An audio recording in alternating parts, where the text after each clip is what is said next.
Necklace ಇಲ್ಲೇ ಇದೆಯಲ್ಲ.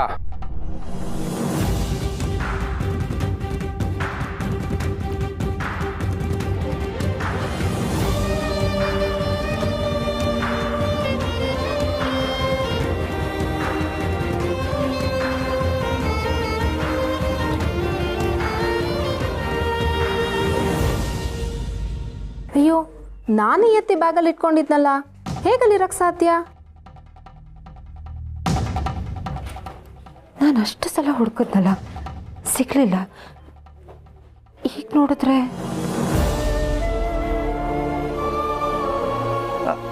ಅಂದರೆ ನನ್ನ ಹೆಂಡತಿಗಳದು ನೆಕ್ಲೆಸ್ಗಳು. ನಾನು ಹೇಳ್ತೀನಿ ಬಾಬು, ಇಷ್ಟೊತ್ತವರೆಗೂ ಆ ನೆಕ್ಲೆಸ್ ಕಾಣ್ತಿರ್ಲಿಲ್ಲ. ಈಗ ಕಾಣ್ತಿದ್ದಂದ್ರೆ ಎಲ್ಲ ಪವಾಡನೆ.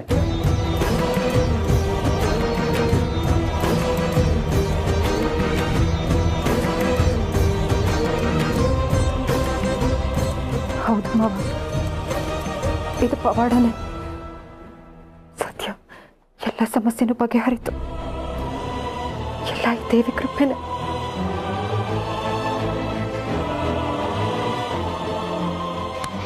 ಚಿಕ್ಕಮ್ಮ, ನೀವು ನೋಡಿದ್ರೆ ಬರೀ 5 ರವೆ ಉಂಡೆ ಇದೆ ಅಂದ್ರಿ.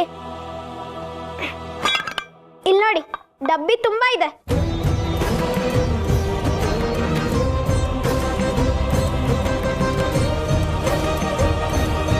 ಅವನ ಪ್ರಸಾದ ಆಗಲೇ ಆಯಿತು. ಜಾಸ್ತಿ ಯೋಚನೆ ಮಾಡಬೇಡ. ನಿನಗೆ ಸಮಸ್ಯೆ ಬಂದಾಗ ಒಂದ್ಸಲ ಈ ದೇವಿ ಮುಖ ನೋಡು, ಎಲ್ಲ ಪರಿಹಾರ ಆಗುತ್ತೆ.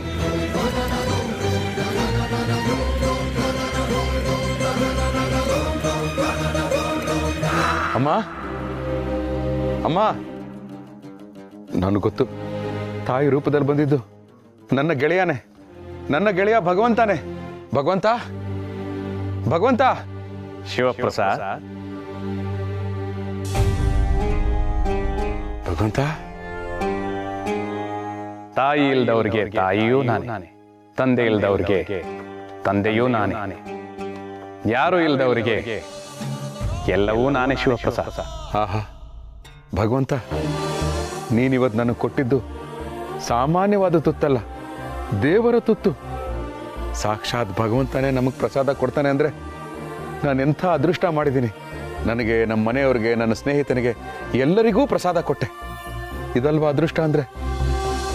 ಅದೃಷ್ಟ ಅಂದ್ರೆ ಏನು ಶಿವಪ್ರಸಾದ್? ಅದೃಷ್ಟ ಅಂದರೆ ಲಕ್ಕು. ಇದಕ್ಕಿದ್ದಂಗೆ ಒಳ್ಳೇದಾಗೋದು, ಒಂಥರ ಮಾಯೆ, ಪವಾಡ. ಅದೃಷ್ಟ ಅಂದ್ರೆ ನಿಮ್ಮ ಕಲ್ಪನೆ ಶಿವಪ್ರಸಾದ್. ನೀವು ಸಿಗೋದಿಲ್ಲ ಅಂತ ಅನ್ಕೊಂಡಿದ್ದು ಅಥವಾ ಸಿಗೋದು ತುಂಬಾ ಕಷ್ಟ ಅಂತ ಅನ್ಕೊಂಡಿದ್ದು ಸೂಚನೆ ಇಲ್ಲದೆ ನಿಮಗೆ ಸಿಕ್ಕಾಗ ನೀವು ಹೇಳುವಂತ ಮೊದಲನೇ ಮಾತೆ ಅದೃಷ್ಟ ಅಂತ. ಒಬ್ಬ ವ್ಯಕ್ತಿ ಪ್ರಾಣಾಪಾಯದಿಂದ ಕೂದಲೆಳೆಯಲ್ಲಿ ಪಾರಾಗಿ ಬಂದಾಗ ಅವನು ಅದೃಷ್ಟ ಮಾಡಿದ್ದಾನೆ ಅಂತೀರ. ಒಬ್ಬ ಬಡವನಿಗೆ ಲಾಟರಿಯಲ್ಲಿ ಹಣ ಬಂದಾಗ ಅವನು ಅದೃಷ್ಟ ಮಾಡಿದ್ದಾನೆ ಅಂತೀರ. ಒಬ್ಬ ಕಲಾವಿದ ರಾತ್ರೋರಾತ್ರಿ ಹೆಸರು ಮಾಡಿದಾಗ ಅವನು ಅದೃಷ್ಟ ಮಾಡಿದ್ದಾನೆ ಅಂತೀರ. ಹೀಗೆ ಪ್ರಾಣ ಉಳಿದಾಗ, ಹಣ ಬಂದಾಗ, ಹೆಸರು ಮಾಡಿದಾಗ ಅದೃಷ್ಟ ಅಂತ ಅಂತೀರ. ಆದ್ರೆ ಹಿಂದೆ ಅವರ ಕರ್ಮ ಫಲಗಳು, ಅವರ ಶ್ರಮ ಇದೆಲ್ಲವೂ ಇರುತ್ತೆ. ಅದು ಅದೃಷ್ಟ ಅಲ್ಲ ಶಿವಪ್ರಸಾದ್. ಹಾಗಂದ್ರೆ ಲಕ್ಕು, ಅದೃಷ್ಟ ಅನ್ನೋದು ಇಲ್ವೇ ಇಲ್ವಾ ಭಗವಂತ? ಈ ಅದೃಷ್ಟ, ಆಕಸ್ಮಿಕ ಅನ್ನೋದು ನಿಮ್ಮ ಊಹೆಗೂ ಮೀರಿದ ಘಟನೆಗಳು ನಡೆದಾಗ ನೀವು ಬಳಸೋ ಪದಗಳಷ್ಟೇ. ಇದಕ್ಕೆ ಯಾವುದೇ ಅರ್ಥಗಳಿಲ್ಲ. ನನಗೊಂದು ಡೌಟು ಭಗವಂತ. ನೀನು ನೋಡಿದ್ರೆ ಅದೃಷ್ಟ ಅನ್ನೋದೇ ಇಲ್ಲ ಅಂತ ಹೇಳ್ತಾ ಇದೆಯಾ? ಹಾಗಿರುವಾಗ ಅದೃಷ್ಟ ಲಕ್ಷ್ಮಿ ಅಂತ ಯಾಕೆ ಹೇಳ್ತಾರೆ? ಹೇಳ್ತೀನಿ. ಅದಕ್ಕೂ ಮೊದಲು ಲಕ್ಷ್ಮಿ ಅಂದ್ರೆ ಏನು ಅಂತ ನೀವು ತಿಳ್ಕೊಳ್ಳೇಬೇಕು. ಲಕ್ಷ್ಮಿ ಅಂದ್ರೆ ಸಂಪತ್ತಿನ ದೇವತೆ ನಿಜ. ಆದರೆ ಸಂಪತ್ತು ಬರೋದು ಹಣದಿಂದ ಅಲ್ಲ, ಗುಣದಿಂದ. ಕಳೆದು ಹೋಗೋದಿಕ್ಕೆ ಸಂಪತ್ತು ಅಂತ ಯಾವತ್ತೂ ಹೇಳೋದಿಕ್ಕೆ ಸಾಧ್ಯ ಇಲ್ಲ. ಹಾಗಿದ್ಮೇಲೆ ಖರ್ಚಾಗೋ ಹಣನ ಸಂಪತ್ತು ಅಂತ ಹೇಳೋದಿಕ್ಕೆ ಹೇಗೆ ಸಾಧ್ಯ? ಮನ ಮುಟ್ಟುವಂತೆ ಗುಣವಂತರಾಗ್ತೀವಿ ಅನ್ನೋ ನಿರ್ಧಾರದ ಆದಿಯೇ ಆದಿಲಕ್ಷ್ಮಿ. ಸದಾ ಧನಾತ್ಮಕ ಚಿಂತನೆಯನ್ನು ಮಾಡ್ತಾ ಆ ಚಿಂತನೆಯನ್ನು ಕಾರ್ಯರೂಪಕ್ಕೆ ತರುವಂತೆ ಮಾಡುವವಳೇ ಧನಲಕ್ಷ್ಮಿ. ತಾನೂ ತಿಂದು ಹಸಿದವರು ತಿನ್ನುವಂತೆ ಮಾಡುವವಳೇ ಧಾನ್ಯಲಕ್ಷ್ಮಿ. ನಮ್ಮೆಡೆಗೆ ಬೆರಳು ತೋರಿಸಿ ಎಷ್ಟೇ ಅರಚಿದರೂ ಸ್ವಲ್ಪವೂ ನಮ್ಮ ಗಾಂಭೀರ್ಯವನ್ನು ಬಿಟ್ಟುಕೊಡದೆ ಸಾಧನೆಯತ್ತ ಹೆಜ್ಜೆ ಇಡುವಂತೆ ಮಾಡುವವಳೇ ಗಜಲಕ್ಷ್ಮಿ. ಸಾಧನೆಯ ಹಿರಿಮೆ ತಲೆಗೇರದಂತೆ ಮಗು ಮನಸ್ಸನ್ನು ನೀಡುವವಳೇ ಸಂತಾನಲಕ್ಷ್ಮಿ. ಎಂಥ ಕಷ್ಟದ ಸಂದರ್ಭದಲ್ಲೂ ಧೃತಿಗೆಡದೆ ಧೈರ್ಯವನ್ನು ನೀಡುವವಳೇ ಧೈರ್ಯಲಕ್ಷ್ಮಿ. 84 ಲಕ್ಷ ಜೀವರಾಶಿಗಳಲ್ಲಿ ಯೋಚಿಸುವುದನ್ನು ಮಾತನಾಡುವುದನ್ನು ಬರೆಯಬಲ್ಲಂತಹ ಮನುಕುಲದ ಸೃಷ್ಟಿಗೆ ಕಾರಣವನ್ನು ತಿಳಿಸುತ್ತಾ ವಿಜಯದೆಡೆಗೆ ಹೆಜ್ಜೆಯನ್ನು ಇಡುವಂತೆ ಮಾಡುವವಳೇ ವಿಜಯಲಕ್ಷ್ಮಿ. ಈ ಸಪ್ತಲಕ್ಷ್ಮಿಯರ ಜ್ಞಾನವನ್ನು ಮನನ ಮಾಡಿ ಇನ್ನೊಬ್ಬರಿಗೆ ಹಂಚುವ ಮನಸ್ಸನ್ನು ಪ್ರಸಾದಿಸುವ 8ನೆಯ ಲಕ್ಷ್ಮಿಯೇ ವಿದ್ಯಾಲಕ್ಷ್ಮಿ. ಈ ಅಷ್ಟಲಕ್ಷ್ಮಿಯರು ನಿಮ್ಮ ಅಂತರಂಗದಲ್ಲೇ ಇದ್ದಾರೆ. ಆದರೆ ಅವರನ್ನು ಜಾಗೃತಗೊಳಿಸುವುದು ನಿಮ್ಮ ಕೈಯಲ್ಲೇ ಇದೆ. ಈಗ ಹೇಳು ಶಿವಪ್ರಸಾದ್, ನಿನಗೆ ಅಷ್ಟಲಕ್ಷ್ಮಿಯರು ಬೇಕಾ ಅಥವಾ ಅದೃಷ್ಟಲಕ್ಷ್ಮಿಯೇ ಬೇಕಾ? ಇಲ್ಲ ಭಗವಂತ, ಅದೃಷ್ಟ ಇದ್ರೇನೆ ಬದುಕೋಕ್ಕಾಗೋದು ಅಂತ ನಾನು ಅಪಾರ್ಥ ಮಾಡ್ಕೊಂಡ್ಬಿಟ್ಟಿದ್ದೆ. ಆದರೆ ಈ ಲಕ್ಷ್ಮೀ ಪೂಜೆ ದಿವಸ ನೀನು ಹೇಳಿರೋ ಈ ನುಡಿಗಳೇ ನನಗೆ ವರ. ನಿನ್ನ ನುಡಿಗಳ ಸಂಪತ್ತೇ ನನಗೆ ಲಕ್ಷ್ಮಿ. ತೋರಿಸೋಕೆ ಅಂತ ಭೂಮಿಗೆ ಬಂದ ಭಗವಂತ.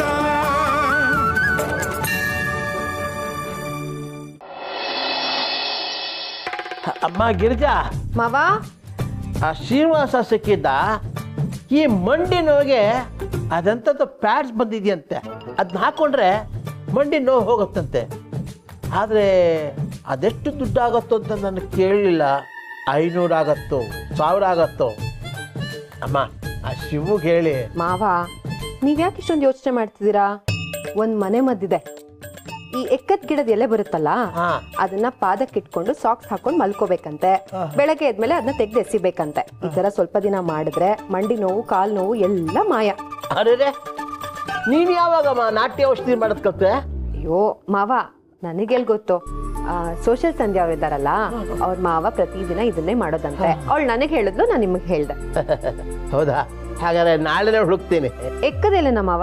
ಅಯ್ಯೋ, ಎಕ್ಕದಲ್ಲೇ ಪಕ್ಕದಲ್ಲೇ ಇದೆ ಸಾಕ್ಸು. ಅಯ್ಯೋ, ಅದಕ್ಕೆ ನಾನೇನೋ ಒಂದು ವ್ಯವಸ್ಥೆ ಮಾಡ್ತೀನಿ. ಈಗ ನೀವು ಅದನ್ನೇನು ಯೋಚನೆ ಮಾಡಿದೆ, ಹಾಲು ಕುಡ್ದು ಮಲ್ಗಿ. ಅಯ್ಯೋ ಬೇಡಮ್ಮ, ಮೊದಲೇ ಹಾಲಿನ ರೇಟು ಜಾಸ್ತಿ ಆಗಿದೆ. ಪಾಪ ನೀನು ತರಿಸೋ 1 ಲೀಟ್ರ್ ಹಾಲಿಗೆ ಮನೆಯವರಿಗೆಲ್ಲ ಕಾಫಿ ಮಾಡಬೇಕು. ಅಕಸ್ಮಾತ್ ಗೆಸ್ಟ್ಗಳು ಬಂದರೆ ಅವ್ರಿಗೂ ಕಾಫಿ ಕೊಡಬೇಕು. ಮಾನ್ಯ ದಿವಸ ಮೊಸರು ಮಾಡಬೇಕು ಅನ್ನೋಷ್ಟರಲ್ಲಿ ಹಾಲೇ ಖಾಲಿ ಆಗಿರುತ್ತೆ. ನನಗೆ ಬೇಡಮ್ಮ. ಮಾವ, ಕ್ಯಾಲ್ಸಿಯಂ ಕಡಿಮೆ ಆದ್ರೂ ಮಂಡಿ ನೋವು ಬರುತ್ತೆ. ಹಾಲಲ್ಲಿ ಕ್ಯಾಲ್ಸಿಯಂ ಇರುತ್ತೆ, ನೀವೀಗ ಕುಡಿರಿ.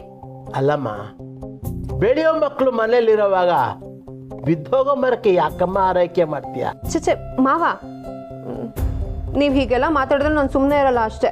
ಬಿಡ್ತು ಅನ್ನಿ. ಬಿಡ್ತು ನೋಡಿ ಮಾವ, ನಮ್ಮ ಪಾಲಿಗೆ ನೀವು ಮಗುನೆ. ಇವಾಗ ಸುಮ್ಮನೆ ಕುಡಿತಿರೋ ಇಲ್ವೋ? ಬೇಡಮ್ಮ. ನೋಡಮ್ಮ, ಶಿವುಗೆ ಕೆನೆ ಮೊಸರಿಂದ ತುಂಬಾ ಇಷ್ಟ. ನೀನ್ ಹೆಪ್ಪಾಕ್ಬಿಡು, ಪಾಪ ಅವನಿಗೆ ಆಗತ್ತದು. ಮಾವ, ಅದಕ್ಕೆ ಅಂತ ನಾನು ಸ್ವಲ್ಪ ಎತ್ತಿಟ್ಟಾಗಿದೆ. ಈಗ ನೀವು ಕುಡೀರಿ. ಬೇಡಮ್ಮ. ಅವ್ರು ಬೇಡ ಅಂತಿದಾರಲ್ಲ ಗಿರ್ಜಮ್ಮ, ನನಗ್ ಕೊಡು. ಏಯ್, ಯಾರು ನೀನು? ಇಷ್ಟೊತ್ತಲ್ಲಿ ಕಿಟಕಿ ಹತ್ರ ಬಂದು ಇಣಕ್ ನೋಡ್ತಾ ಇದ್ಯಾ? ಹೋಗು, ಮನೆಗೆ ಹೋಗು ಸುಮ್ನೆ. ಹಾಲಂತೆ ಹಾಲು.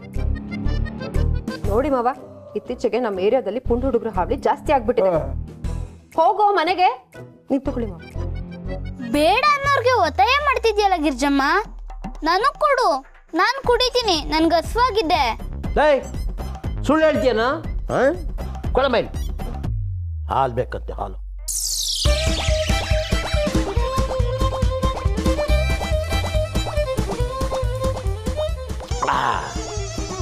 ಸರಿಯಾ? ಖಾಲಿ. ಸುಳ್ಳತ್ಯ ಮಗ. ಹಾಲಂತೆ ಹಾಲು ತಗೊಳಮ್ಮ. ತುಂಡು ಹುಡುಗರು ಕಣಮ್ಮ, ತುಂಡು ಹುಡುಗರು ಹೇಳಿದ ಮಾತು ಕೇಳಲ್ಲ. ಕಾಂಪೌಂಡ್ ಹತ್ತಾರೆ, ಮಾವಿನಕಾಯಿ ಕೀಳ್ತಾರೆ, ಪಾಟ್ಸ್ ಎಲ್ಲ ಒಡೆದಾಕ್ತಾರೆ. ಇನ್ನೊಂದು ಸರಿ ಬಂದರೆ ಬೈದು ಕಳಿಸಿ ಹೇಳ್ತೀನಿ. ಅಮ್ಮ ಅಮ್ಮ ನಾನು ಸ್ವಲ್ಪ ಮಲ್ಕೋತೀನಮ್ಮ.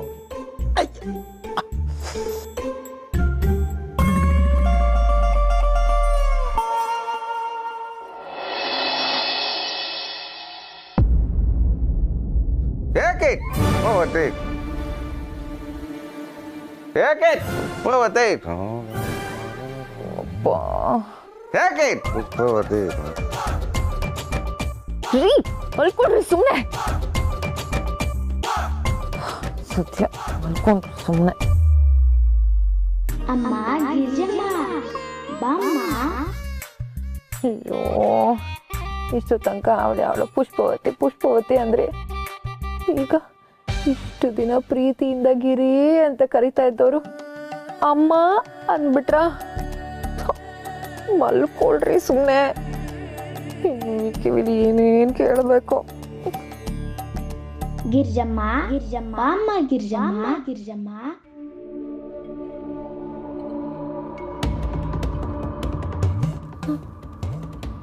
ಅಯ್ಯೋ ಇವ್ರು ಕನ್ವರ್ಸ್ತಿಲ್ವಾ ಅಂದ್ರೆ ವಾಯ್ಸ್? ಬಾಮ್ಮ ಬಾಗ್ಲು ತಗ್ಗಿ ಗಿರ್ಜಮ್ಮ. ಅಯ್ಯೋ ಮಾವ ಕರಿತಿರೋ ಹಾಗಿದೆಯಲ್ಲ, ಏನಾಯ್ತಪ್ಪ ದೇವ್ರೆ? ಮಾವ ಕರೆದ್ರಾ? ಅವರು ನನ್ನ ಕರೆದು ಹಾಗೆ ಮಲಗ್ಬಿಟ್ಟಿದಾರಲ್ಲ, ನೀರೇನಾದ್ರೂ ಬೇಕಾಗುತ್ತಾ ಅಂತ. ಮಾವ ಶೇಕ್ ಪುಷ್ಪವತಿ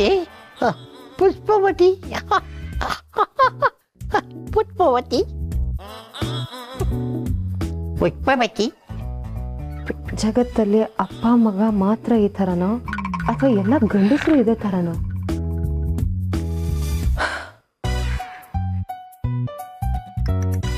ಮಾವ ನನ್ನ ಕರ್ತಿಲ್ಲ ಅಂದಮೇಲೆ ಆಗ್ಲಿಂದ ಗಿರ್ಜಮ್ಮ ಅಂತ ಕೂಗ್ತಾ ಇದ್ದಿದ್ ಯಾರು?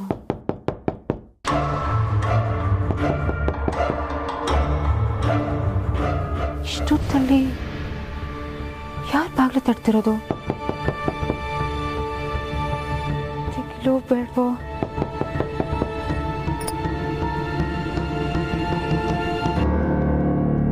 ಪಾಪ ಎಲ್ಲರೂ ಮಲಗಿದ್ದಾರೆ, ಯಾರನ್ನೂ ಎಪ್ಸೋದ್ ಬೇಡ. ದೇವ್ರ ಮೇಲೆ ಭಾರ ಹಾಕಿ ಧೈರ್ಯ ಮಾಡಿ ಬಾಗ್ಲು ತೆಗಿತೀನಿ.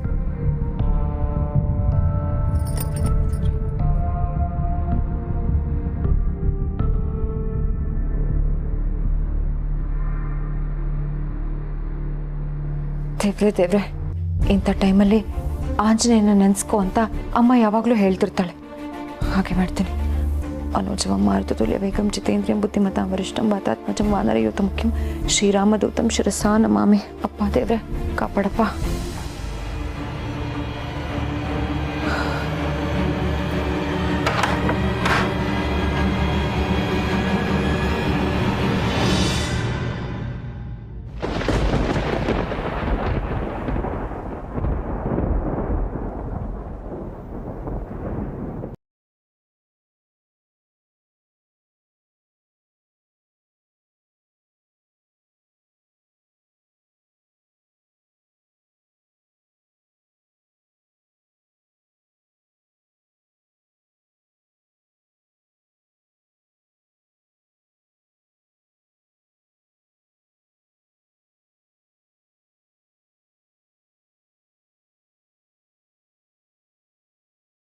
ನಿಂತು ಮಾತಾಡಿಸ್ತೀಯಾ ಅಥವಾ ಒಳಗ್ ಕರಿತೀಯಾ? ಬಲಗಾಲಿಟ್ಟು ಒಳಗ್ ಬಾ. ಎಡ್ಕಾಲಿಟ್ರೆ ಅಪಶಕುನಾ? ಚಿಚಿ ನಾನು ಹಾಗೆ ಹೇಳಿಲ್ಲ. ನೀ ನಮ್ಮನೆ ಕಾಲಿಟ್ರೇನೆ ನಮ್ ಜೀವನ ಪಾವನ ಅನ್ಕೊಂಡ್ಬಿಡ್ತೀವಿ ನಾವು. ಬಾ ಭಗವಂತ, ಈ ಭಕ್ತನ ಉದ್ಧರಿಸು. ಬಾ ಬಾ. ಜೈ ಶ್ರೀರಾಮ್. ಬಾ ಬಾ ಬಾ. ಜೈ ಶ್ರೀರಾಮ್, ಜೈ ಶ್ರೀರಾಮ್, ಜೈ ಶ್ರೀರಾಮ್. ಬಾ ಸ್ವಾಮಿ ಸ್ವಾಮಿ ಭಗವಂತ. ಮತ್ತೆ ರಾಮ, ಸೀತೆ, ಲಕ್ಷ್ಮಣ ಇವರೆಲ್ಲ ಹೇಗಿದ್ದಾರೆ? ಹಸಿವಾಗ್ತಿದೆ, ಕುಡಿಯಕ್ಕೆ ಹಾಲು ಕೊಟ್ರೆ ಎಲ್ಲದಕ್ಕೂ ಉತ್ತರ ಹೇಳ್ತೀನಿ. ಅಯ್ಯೋ ನನ್ನ ಬುದ್ಧಿಗಿಷ್ಟು ಬಂದಿದ್ದ ಖುಷಿಗೆ ನಾನು ಎಲ್ಲ ಮರೆತು ಬಿಟ್ಟೆ. ಈಗಲೇ ತರ್ತೀನಿ, 2 ನಿಮಿಷ.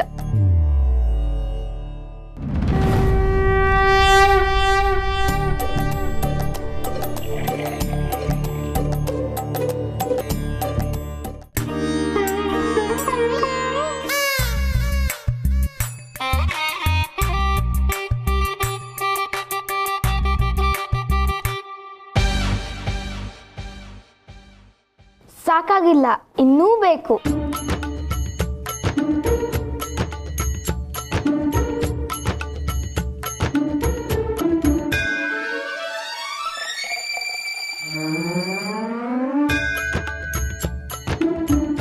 ಭಗವಂತ,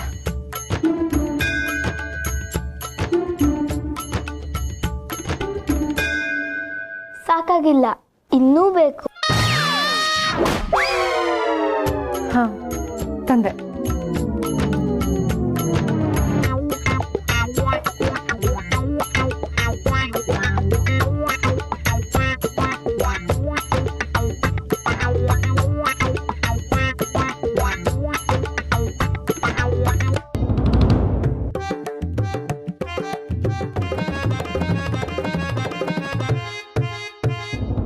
ಇದು ಸಾಕಾಗಿಲ್ಲ, ಇನ್ನೂ ಬೇಕು. ಇನ್ನೂ ಬೇಕಾ? ಅದು ಹಾ, ಹೆಬ್ಬಕ್ಕೆ ಅಂತ ಇಟ್ಟಿದ್ದ ಹಾಲಿದೆ, ಅದನ್ನೇ ತಂದು ಕೊಡ್ತೀನಿ. ಅಬ್ಬಾ, ಹೆದರ್ಕೊಂಡ್ಬಿಟ್ನಲ್ರಿ ರೀ. ನಮ್ಮ ಮನೆಗೆ ಬಾಲ ಹನುಮ ಬಂದಿದ್ದಾನೆ.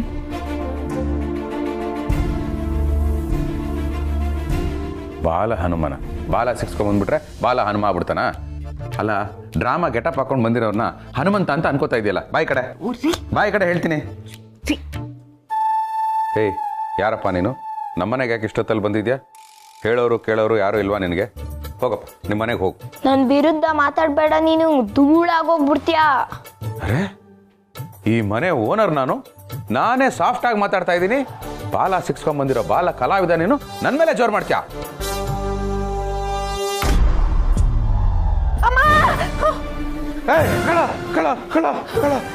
ಅಯ್ಯೋ ರೀ, ಕಣ್ಕಾಕೊಳ್ರಿ, ನಾನ್ ರೀ ಕಳ್ಳ ಅಲ್ಲ, ಗಿರಿ. ಕಳ್ಳ ಅಲ್ಲ, ಕಳ್ಳಿ. ಗಿರಿ, ಯಾಕೆ ಗಾಬ್ರಿ? ರೀ, ಹನುಮ ಗದೆ ವದೆ. ಅದು ಹನುಮ ಅಲ್ಲ, ಶಿವಪ್ರಸಾದ್. ಗದೆ ವದೆ ಅಲ್ಲ. ಎತ್ತಿದ್ರೆ ಗದೆ, ಇಳಿಸಿದ್ರೆ ವದೆ. ಅದ್ ನನ್ನ ಸಿಗ್ನೇಚರ್ ಡೈಲಾಗ್ ಅಲ್ವಾ? ಅಯ್ಯೋ, ನೀವಲ್ಲ ರೀ. ಕನ್ಸಲ್ಲಿ ಬಾಲ ಹನುಮ ಬಂದಿದ್ದ. ಏ ಗಿರಿ, ನಿನ್ನೆ ಸಾಯಂಕಾಲ ಬಾಲಕೃಷ್ಣ ಅವ್ರು ಬಂದಿರ್ಲಿಲ್ವಾ? ಅವ್ರ ಮಗಳ ಮದುವೆಗೆ ಇನ್ವಿಟೇಷನ್ ಕೊಡೋದಕ್ಕೆ. ಅದನ್ನೇ ನೆನ್ಸ್ಕೊಂಡು ಮಲ್ಕೊಂಡಿದ್ಯಾ ಅನ್ಸುತ್ತೆ. ಅದೇ ಕನ್ಸಾಗಿ ಬಂದಿರ್ಬೇಕು. ಓ ಅಲ್ಲ ರೀ, ನಿಮಗ್ ನಾನು ಹೇಳ್ತಿರೋದೇ ಅರ್ಥ ಆಗ್ತಿಲ್ವಲ್ಲ. ಹನುಮ ಹನುಮ ಬಂದಿದ್ದ ನನ್ನ ಕನ್ಸಲ್ಲಿ. ಎಲ್ಲಿ ಹನುಮ? ಎಲ್ಲಿ ಬಾಲ ಹನುಮ? ಎಲ್ಲಿ? ಏ ಗಿರಿ, ಅಣ್ಣವರೇ ಹೇಳಿಲ್ವಾ, ಎಲ್ಲಿ ರಾಮನೋ ಅಲ್ಲಿ ಹನುಮನೋ ಅಂತ. ನೀನ್ ನನ್ನನ್ನು ಕೇಳಿದ್ರೆ ನಾನು ಎಲ್ಲಿ ಅಂತ ನನ್ಗೇನು ಗೊತ್ತು? ಓ, ಹೋಗಿ ಹೋಗಿ ನಿಮ್ಮ ಹತ್ರ ಕೇಳ್ತಿದ್ದೀನಲ್ಲ. ನನಗ್ ಬುದ್ಧಿ ಇಲ್ಲ ಬಿಡಿ, ನಾನೇ ಹುಡ್ಕೋತೀನಿ. ಎಲ್ಲಿ ಎಲ್ಲಿ? ಏ ಗಿರಿ, ಗಿರಿ, ಏನಾಯ್ತು ಇವಳಿಗೆ? ಬಾಲ ಹನುಮಾನ? ಏ ಬಾಲಗಿರಿ, ಎಲ್ಲಿದ್ಯಪ್ಪ? ಎಲ್ಲಿದ್ಯಪ್ಪ? ಅಯ್ಯೋ, ನಾನು ಇಲ್ಲೇ ಇದ್ದೀನಿ, ಹಲ್ಲಿಸ್ತಿದ್ದೀನಿ. ಅಯ್ಯೋ, ನೀನೆಲ್ಲ ಸುಮ್ಮನೆ ನಿಂತ್ಕೊಳ್ಳೋ. ಮತ್ತೆ ಅಕ್ಕನ? ಅಕ್ಕ ಬಾತ್ರೂಮ್ ಮಾಡಿದ್ದಾಳೆ, ಸ್ನಾನ ಮಾಡ್ತಿದ್ದಾಳೆ. ಇನ್ನೇನು ಬರ್ತಾಳಿರು? ಬೆಳಗ್ಗೆ ಬೆಳಗ್ಗೆ ಯಾಕೋ ನನ್ನ ಜೀವ ಹಿಡ್ತಾ ಇದ್ಯಾ? ಸುಮ್ಮನೆ ನಿಂತ್ಕೊಳ್ಳೋ. ಯಾರು ಹುಡುಕ್ತಾ ಇದೆಯಮ್ಮ? ಹನುಮನ್ ಹುಡುಕ್ತಾ ಇದ್ದಾಳೆ. ಈಗ ಒಂದು 5 ನಿಮಿಷಕ್ಕೆ ಮೊದಲೇ ಹೇಳಬಾರ್ದಾ? ಈಗ ತಾನೇ ಹೂ ತಂದು ಕೊಡ್ರದ? ಯಾರು ಮಾವ? ಹೂಮಾರ ಹನುಮಂತಪ್ಪ. ಓ ಮಾವ, ನಾನು ಕೇಳ್ತಿರೋದು ಬಾಲ ಹನುಮನ. ಅವನು ನಮ್ಮ ಮನೆಗೆ ಬಂದು ಹಾಲು ಕುಡ್ದು ನಂಗೆ ಇನ್ನೂ ಬೇಕು ಅಂತ ಕೇಳ್ದ. ಅಯ್ಯೋ ಗಿರಿ, ಅದು ಕನ್ಸು ಗಿರಿ. ಎಷ್ಟು ಸರಿ ಹೇಳದ್ ನಿನಗೆ? ಈಗ ನನಗೂ ಕನ್ಸು ಬರುತ್ತೆ, ನಾನು ಕೋಟ್ಯಾಂತರ ರೂಪಾಯಿ ಸಾಲನ ಎಲ್ರಿಗೂ ಕೊಟ್ಟಿದ್ದೀನಿ ಅಂತ. ಬೆಳಗ್ಗೆ ಎದ್ದು ನೋಡಿದ್ರೆ ನಾನೇ ಆ ಸಾಲಕ್ಕೆ ಬಡ್ಡಿ ಕಟ್ತಾ ಇರ್ತೀನಿ. ಇದು ಹಾಗೇನೆ. ಈಗ ಎಲ್ಲರೂ ಕೆಟ್ಟ ಕನ್ಸು ಅಂತ ಮರೆಯಲ್ವಾ? ದೇವ್ರು ಬಂದಿರೋದ್ರಿಂದ ಇದು ಒಳ್ಳೆ ಕನ್ಸೆ. ಆದ್ರೂ ನೀನ್ ಮರ್ತು ಬಿಡು. ಓ ರೀ, ನೀವು ಹೀಗೆಲ್ಲ ಮಾತಾಡೋದಕ್ಕೇನೆ ಬಾಲ ಹನುಮ ನಿಮ್ಗೆ ಗದೆನಲ್ಲಿ ಹೊಡೆದಿದ್ದು. ಹನುಮ ನನಗೆ ಗದೆಲ್ ಹೊಡೆದ್ನ? ಓ, ಕನ್ಸಲ್ಲ. ಓ ರೀ, ಕನ್ಸಲ್ಲ ರೀ.